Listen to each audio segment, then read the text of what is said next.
pero que después de todo esto haya ocurrido un caso como el de Leire en el Partido Socialista, en donde se intenta hacer lo mismo, Valentina, que es entorpecer. Yo entiendo, déjame acabar la frase. Déjame acabar la frase. Vas a ir a un terreno déjame acabar la frase. No. Se hace desde otro ámbito, pero no deja de ser sorprendente que no hayamos aprendido nada, ¿no? Es decir, que el Partido Socialista, después de ver esto, lo que hace es... Lo de Leire, presuntamente. Sí, lo de Leire... menuda inventada que decía Sánchez. Bueno, no sé si inventada, pero lo que con los datos que disponemos, lo que sí sabemos es que este personaje insólito que pululaba totalmente por el Partido Socialista y por los medios de comunicación, lo que se dedicaba era a intentar entorpecer. No. Lo que intentaba era demostrar cómo las cloacas creadas en el gobierno del Partido Popular, con Mariano de Rajoy al frente, habían destrozado la vida a determinados personajes. Dicho esto, yo creo que sí que tenemos claro a estas alturas que había una trama policial, una trama política e incluso una trama judicial y otra mediática para tapar la corrupción del Partido Popular, para destruir las pruebas y para entorpecer todo tipo de investigación. De hecho, Mariano Rajoy y María Dolores de Cospedal no están hoy sentados en el banquillo de los acusados precisamente por esto, por haber tejido este tipo de tramas, incluida la judicial. No lo creo, Yo creo que comparar a Leire, que en fin, que se hacía llamar periodista y no era ni siquiera periodista, con lo que hacían 6 o 7 o 8 comisarios, altos comisarios de la jefatura de policía y un secretario de Estado y presuntamente un ministro, que pusieron a 70 policías a quitarle pruebas a Bárcenas para que esas pruebas no llegaran a la justicia. No sabemos lo que está pasando dentro del Ministerio del Interior, pues por ahora lo que tenemos eso ya son especulaciones. Por supuesto, pero que van con un poco de retraso, Valentina. Usted ejerció de juez y de fiscal, entiendo también. De hecho, primer cargo es fiscal. Sí, dice que 20 años de fiscal. Dice que le sorprende, en la Kitchen, lo estaba comentando también hace un momento May Mariño, que la pasividad del fiscal, en el caso de la Kitchen, ¿usted entiende que hay materia para que el fiscal hubiera entrado a saco en esto? ¿Y qué es lo que le sorprende entonces? Pues que hubiera, en primer lugar, advertido la presidenta que se trataba de un caso en el que el testigo había tenido la sospecha anterior de ser autor y que, por tanto, solo podía hacer manifestaciones sobre hechos que no le inculpasen, salvo que él quisiera voluntariamente hacerlo.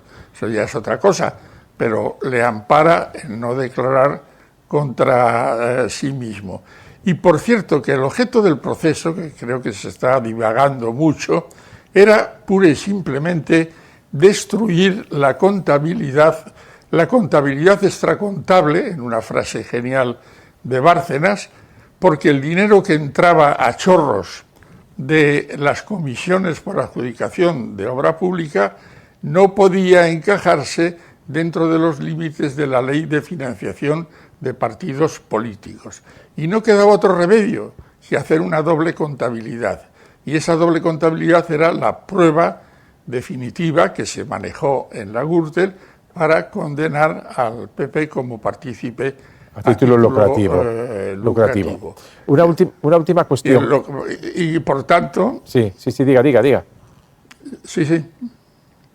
No, y que por tanto el objetivo de esta operación era destruir esos papeles y también quizá hubiera habido rastros en esos famosos discos duros que fueron destruidos a martillazos.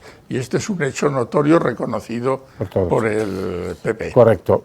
Aunque no sea motivo del juicio de la Kitchen, la Gürtel está suficientemente relacionada con la Kitchen para que se pueda permitir una línea de preguntas que relacione ambos casos o no, porque esos casos ya están juzgados.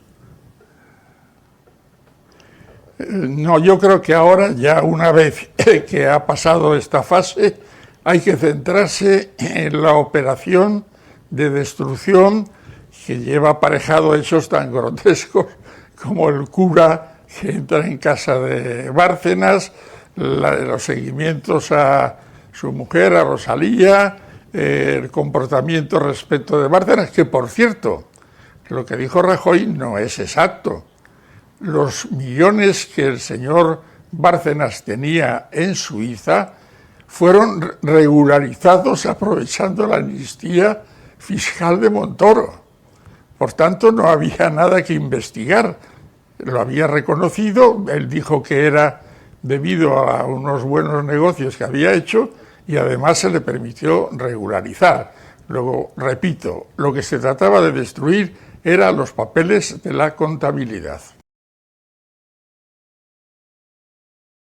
Fue sorprendente por chocante, Irma, la declaración del inspector de la trama Gürtel, Manuel Morocho, que concluyó ayer y que dijo que en cuanto el Partido Popular controló la trama policial, lo que hizo la trama, la cúpula judicial, lo que hizo esa jefatura policial fue intentar reventarle la investigación de la financiación ilegal del PP. Sí, bueno, a ver, lo que dijo es que cuando el PP llegó al poder, cuando tomó la batuta, dijo textualmente, de la policía, pues lo que hizo fue dinamitar ese grupo que había de investigación. Y dio datos, o sea, en 2 años pasaron de ser 11 agentes a 2 agentes. ¿Cómo lo hacían? Bueno, pues lo que él contó es que les ofrecían a los agentes de su grupo, les ofrecían puestos con mejor remuneración y claro, para él era muy difícil retenerlos en ese equipo de investigación. Y bueno, la verdad es que, claro, escuchar esto en sede judicial, bueno, y lo que dijo también es que hubo mucha información que se quedó sin analizar. Claro, le quitaban tanta gente, decía, que había líneas abiertas, que había pedido abrir un juez precisamente para que se investigasen, pero que ni tan siquiera pudieron llegar a abordar por falta de personal. Claro, es que pasaron de 11 a 2, le quitaron 9 agentes y dice que hubo mucha información, sobre todo de comisiones rogatorias, de información que llegó de cuentas en el extranjero y demás, que se quedó sin analizar e informes que se quedaron sin hacer. Dice este inspector que se encargó de liderar la investigación de la financiación ilegal del Partido Popular, que él fue sometido a vigilancia y a seguimiento, ¿no? Sí, detalló esa vigilancia, bueno, y sacó las pruebas. Hay un momento en el que saca una matrícula que había encontrado de oficial de la policía, un taladro para poner los clavos y dice que también había, él sospecha que había micrófonos en su despacho, que se le escuchaba, que se le hacían escuchas, pero no solo a él, cuidado, al juez que investigaba la Gürtel también.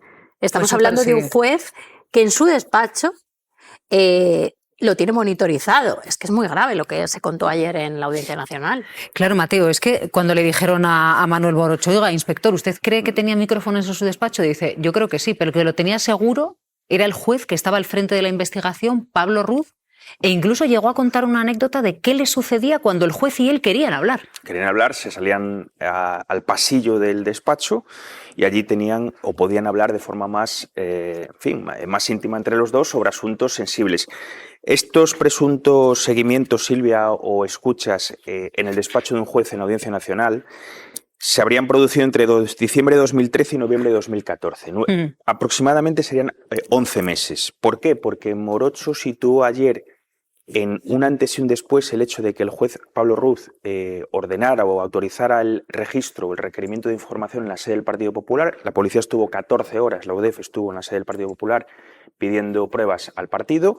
Y noviembre de 2014, que es cuando él introduce un informe, la posibilidad de que Ana Mato, la que fue ministra de Sanidad y luego diputada, se pudiera haber lucrado de la trama a través de los servicios de su marido, entonces su marido Jesús Sepúlveda.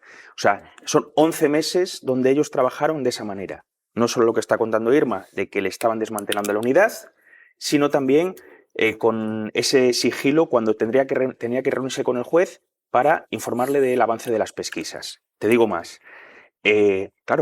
Cuando está diciendo que él hay informes que no pudo acabar, estamos hablando de que el juez, no tuvo capacidad para analizar a fondo toda la documentación que allí había.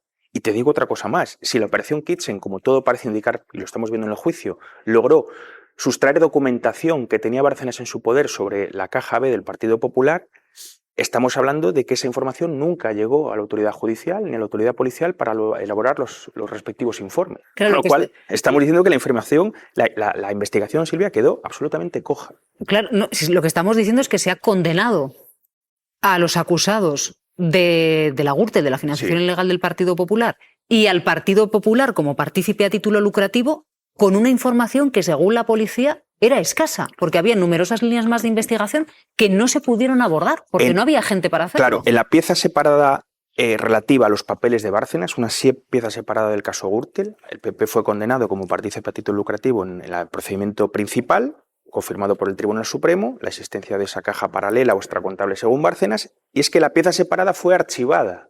O sea, no llegó a juicio nunca. La pieza donde Bárcenas había anotado todo lo que después pudimos ver en medios de comunicación relativo a donaciones, sueldos, digamos, o cobros de sueldos en negro a los dirigentes del partido, etcétera. Eso nunca llegó a juicio porque fue archivada. No hubo indicios suficientes para probar que eso existió. Los únicos indicios los aportó Francisco Correa cuando confesó en el caso Gürtel y un empresario, un constructor de Madrid llamado Alfonso García Pozuelo, que reconoció que él donaba dinero al Partido Popular a cambio de adjudicaciones. Pero eso fue insuficiente para que el caso, o sea, los papeles de Bárcenas, llegara a juicio. Pero fíjate, hay más, porque lo que dijo ayer Morocho también es que en el grupo lo que se instaló fue un clima de autocensura. Se autocensuraban los informes. Había cosas que no se ponían en el cuerpo del informe y aparecían en anexos, según lo que él detalló ayer en la Audiencia Nacional, por el miedo a que se planteasen problemas, a tener enfrentamientos con los superiores.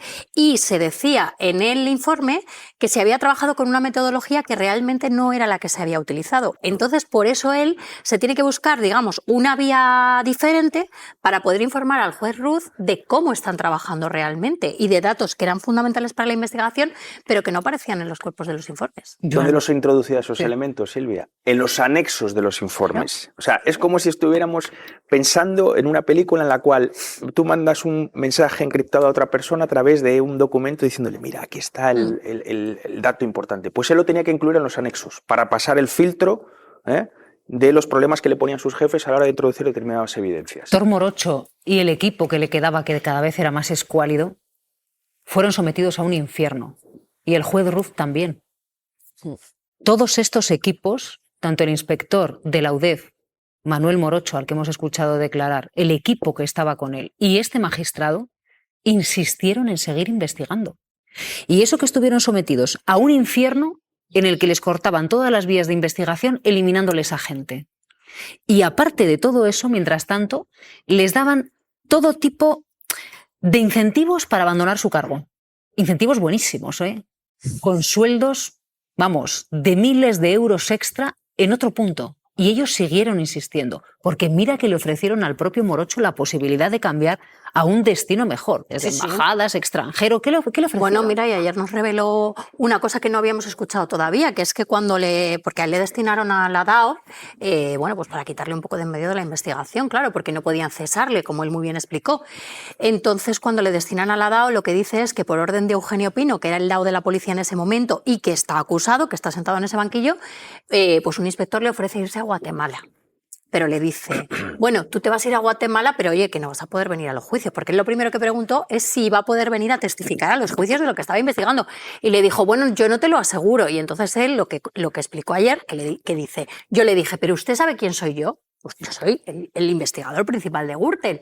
Y lo que dice es, como yo tenía un gran compromiso con la investigación, como creo que estoy acreditando, no me fui a Guatemala. No se fue a Guatemala, no se fue a Lisboa y no se fue a ninguno de los destinos. Le ponía mucho dinero encima de la mesa. Hombre, claro. Sí, destinos golosos, con altas remuneraciones, y él lo contó con el tema de Lisboa. Destinos con remuneraciones altas, en los que iba a estar más tranquilo. Bueno, tú te vas y ya estás allí y estás, pues más relajado y vas a cobrar más.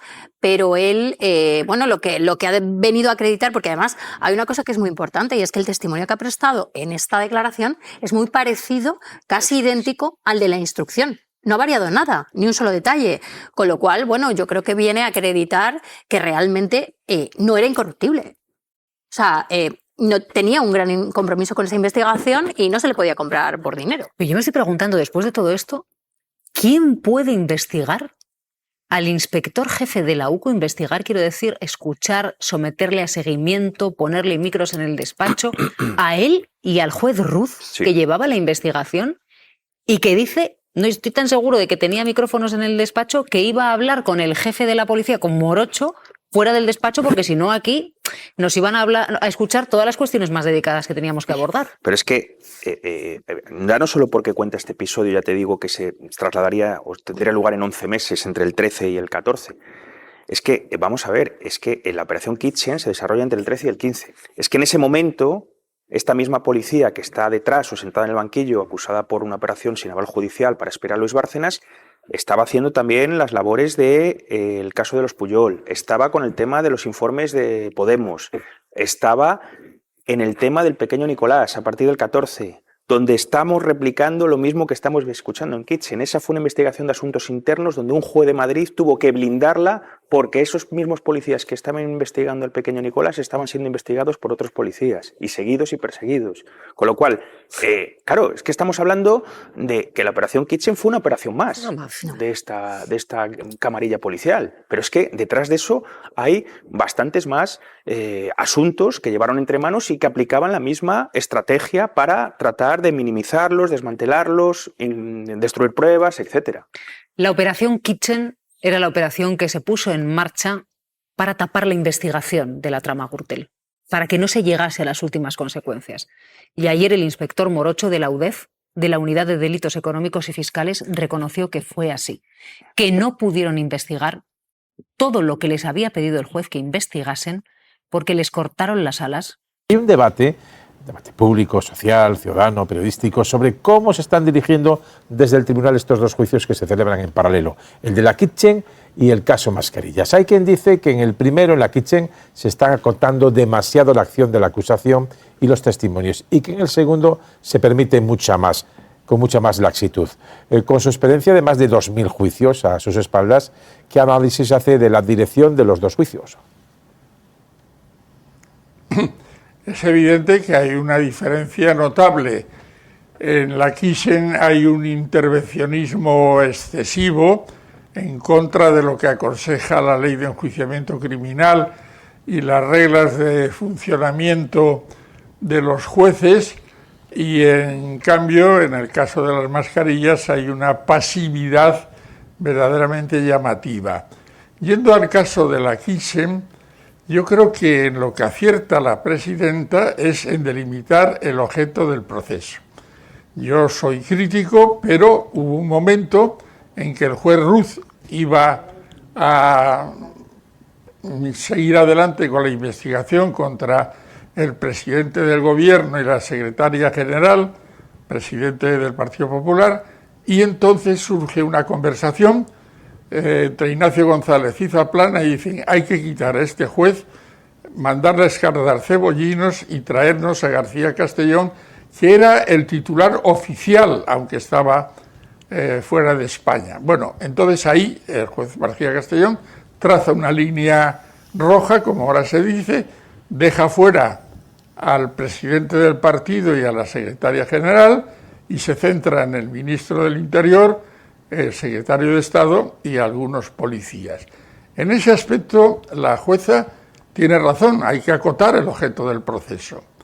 Pero lo que no se puede hacer es interrumpir constantemente, hacer preguntas o evitar que se hagan preguntas que pudieran llevar a una inculpación o atribución de funciones al presidente y a la secretaria general, porque realmente su posición era muy delicada, porque si declaraban en contra suya, pues eran testigos semiacusados. Pero en fin, cortemos este tema. Lo que hay, se puede hasta cronometrar, es una intervención excesiva de la presidenta con la impasibilidad del Ministerio Fiscal. Yo, como has dicho, he celebrado más de 2.000 juicios como fiscal y el fiscal tenía que haber intervenido para delimitar el objeto del interrogatorio. No hizo nada y esto es muy llamativo. Ahora, la segunda fase va a ser muy interesante. Es declaración del ministro del Interior, declaración del secretario de Estado y de los policías. Vamos a ver cómo se comporta la presidenta, porque aquí ya son acusados, no son testigos sospechosos, son acusados. Y por tanto, pero el juicio se está celebrando cuando se está celebrando. Morocho ha terminado hoy de declarar en el juicio de la Kitchen, en la Audiencia Nacional, y ha relatado cómo la cúpula policial que montó el PP tras llegar al gobierno, se encargó de desmantelar el equipo de policías que investigaban la Gürtel. Empezaron siendo 11 policías investigando la trama Gürtel, terminaron siendo 5, la mitad. Y dice que, por lo tanto, muchos informes que tenían pendientes sobre esa investigación pues se quedaron a medias. Y asegura que le hicieron vigilancias, que le hicieron seguimientos. Miguel Ángel Campos. Buenas noches. El inspector Morocho ha narrado cómo se multiplicaron las presiones sobre su investigación a la Gürtel y a todo lo relacionado con el PP a raíz de la llegada de este partido al poder. A partir de ese momento hay un salto de calidad. Una vez que el Partido Popular entra en el gobierno y toma la batuta de la policía, evidentemente hay un cambio, claramente, respecto a la acción. Incluso su jefe en la UDEF le advirtió que el presidente del gobierno sabía su nombre cuando no lo conocía nadie. Manuel Vázquez me llegó a decir que Rajoy conocía mi nombre. Y se ejecutaron presiones primero para desmembrar su grupo investigador. Antes de la aparición de los papeles de Bárcenas eran 11 miembros, acabaron siendo solo 5, sin capacidad para ejecutar muchas investigaciones porque además les encargaban trabajo inútil extra. Y Morocho lamenta que varias líneas de investigación quedaron sin ejecutar. Pues muchos quedaron sin realizar. ¿Muchos quedaron sin realizar? Sí, hay muchas información que vino de cuentas bancarias en el exterior que no hubo capacidad para hacerlo porque ni teníamos el personal. Las presiones no acababan ahí. Morocho dice que microfonaron su despacho y vigilaban su vehículo, que los mandos de la Kitchen intentaban controlar sus pesquisas hasta tal punto que intentaron colarse en las reuniones que mantenía con el juez Pablo Ruz para hablar de la investigación secreta. Y el propio juez les impedía el paso. Incluso Pablo Ruz creía que la trama había colocado micrófonos en su despacho y tomaban precauciones. Cuando hablábamos de temas sensibles, él me decía: Manuel, acompáñame. Y salíamos a la oficina judicial, un punto exterior de su despacho, y me planteaba pues alguna cuestión evidentemente crítica para la investigación. También ha declarado el abogado Javier Iglesias el Largo, supuesto mediador entre la policía política y Rajoy. Ha tirado de la consabida amnesia de gran parte de los testigos cuando el fiscal le ha recordado grabaciones que le implican en los hechos. Mal día para los acusados. Morocho, un funcionario que ha demostrado su honradez y compromiso con la verdad en estos casi 20 años de la Gürtel y de la Caja B del PP, ha confirmado sin género de dudas que existió la operación ilegal Kitchen. Lo que estamos viendo en este juicio es extraordinariamente grave. Extraordinariamente grave. Durante un gobierno del Partido Popular, una parte de la policía ha estado investigando a otra parte de la policía para intentar evitar que estos aportaran pruebas sobre la financiación ilegal del partido que estaba gobernando. Durante un gobierno del Partido Popular ha habido policías que estaban ilegalmente escuchando a los jueces que investigaban la trama del Partido Popular. Hay un asunto ya juzgado sobre pruebas que hoy empezamos a saber que están completamente sesgadas, sobre pruebas ocultas, y estamos reviviendo una parte del caso de la financiación del Partido Popular con datos completamente nuevos que no éramos conscientes. La gravedad que tiene que en un Estado de Derecho la policía trabaje de parte y al servicio del gobierno para impedir que lleguen pruebas sobre su propio partido es enorme. No podemos minimizarlo, no podemos dejarnos llevar por las series de Netflix que estamos viendo a través de los juicios estos días. La gravedad de la instrumentalización de la policía al servicio del partido solo se aprecia en estados no democráticos. En estados no democráticos. Esto tiene una magnitud que no es una magnitud procesal ni una magnitud de lo que está diciendo un testigo, no, estamos hablando de un testigo que es un alto cargo de la policía y que ha dicho en sede judicial que la policía estaba escuchando a un juez ilegalmente y ha dicho en sede judicial que los informes que estaba obligado a emitir no se los podía trasladar directamente al juez. De verdad que no hay manera de quitarle importancia a las declaraciones de ayer. No hay manera de quitarle importancia a las declaraciones de ayer y yo espero que los jueces, en este caso, operen en consecuencia. No, fíjate, antes estábamos hablando, ¿no? Y me gusta mucho que Pablo emplea todo el rato la idea de empleado público. Es el inspector jefe que llevaba la investigación del caso Gürtel. No estamos hablando de un policía cualquiera, de un inspector cualquiera, etcétera, que tenía a su cargo una unidad, ¿no? Que además, por lo que estamos escuchando, ayer 4 horas y media, hoy otras tantas, emite una credibilidad en su perfil, en sus declaraciones sin estridencias, aportando datos y aspectos concretos. Cuando él dice, no, es que teníamos la sensación, no, es que el juez le dijo que salgamos de esta habitación para ir a otra más segura. O sea, no son opiniones. Cuando él dice que hicieron todo lo posible para torpedear al máximo nivel desde el Ministerio de Interior, los superjefes de la policía, el caso, no lo dice por decir. A continuación va y dice detalladamente los puestos que le fueron quitando de agentes que tenía a su cargo, casi una docena, y con informes que no se podían realizar.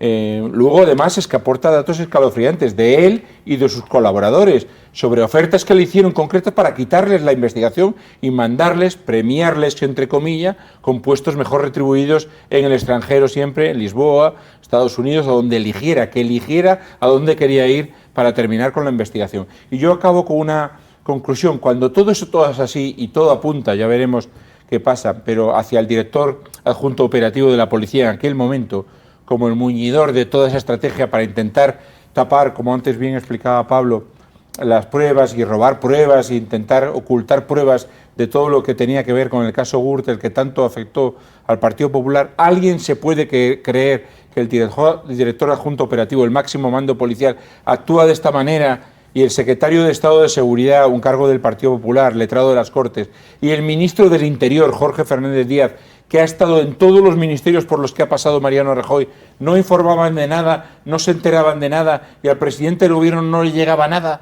de todo esto? ¿Hay alguien que pueda creerse que se monta toda esa estructura, media docena de comisarios, una docena de policías, con todo lo que hicieron, o supuestamente hicieron, veremos a dónde llega, y en la cúpula del Ministerio de Interior de aquel momento nos dicen ahora que no recuerdan y que no tenían nada que ver, por no hablar, que se me olvidaba, de que el propio Mariano Rajoy el otro día en la declaración admitió que la operación en sí, o sea, admitió la veracidad de la operación policial, aunque él diga que era una operación legal. Presiones, y cuando las presiones no daban resultado, pues ofrecimiento de cargos importantes hasta que desmantelaron la unidad que estaba investigando la presunta financiación ilegal del Partido Popular. Digo que lo que dice el inspector Manuel Morocho es de una gravedad supina. El inspector jefe a cargo de la investigación de Gürtel. No estamos hablando de un comisario cualquiera, de un policía cualquiera. Yo estaba todo el rato pensando, ayer lo pensé con las 4 horas y algo de declaración de ayer y hoy.